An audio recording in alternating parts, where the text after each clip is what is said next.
জানো মা, তোমার সেই মেয়ে আজও খোঁজে সেই রাজার দেশ, কিন্তু সে দেশ আর আসে না।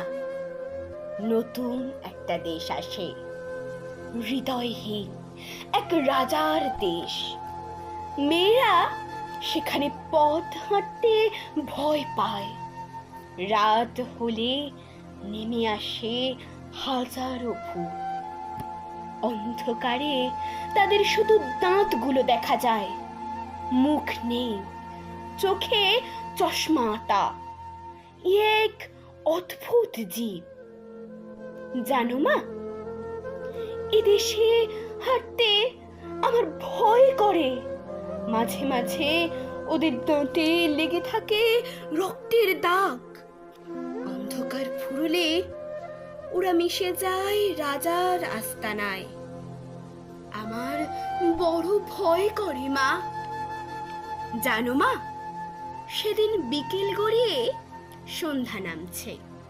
সূর্যি মামা হারিয়ে যাচ্ছে যমুনার বুকে। আমায় ডাক দিল রাজা।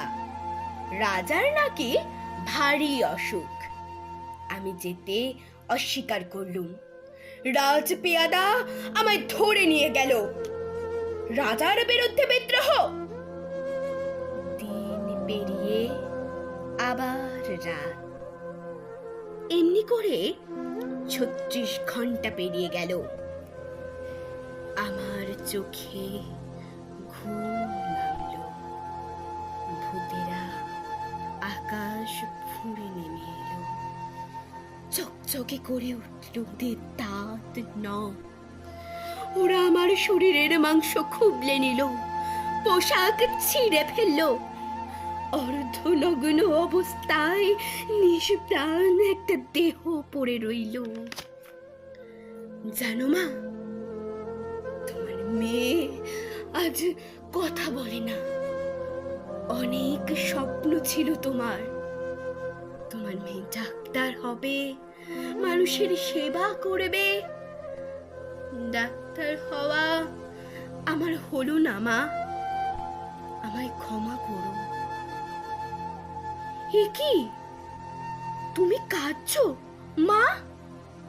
কেঁদো না, ঠাম্মাকে বলো ওর সেই ছোট্ট খুকি আজ সারা দেশ জুড়ে স্মৃতিতে, ভালোবাসায়, সমস্ত মানুষের হৃদয় জুড়ে দম্ভী রাজা আমায় মারতে পারেনি মা।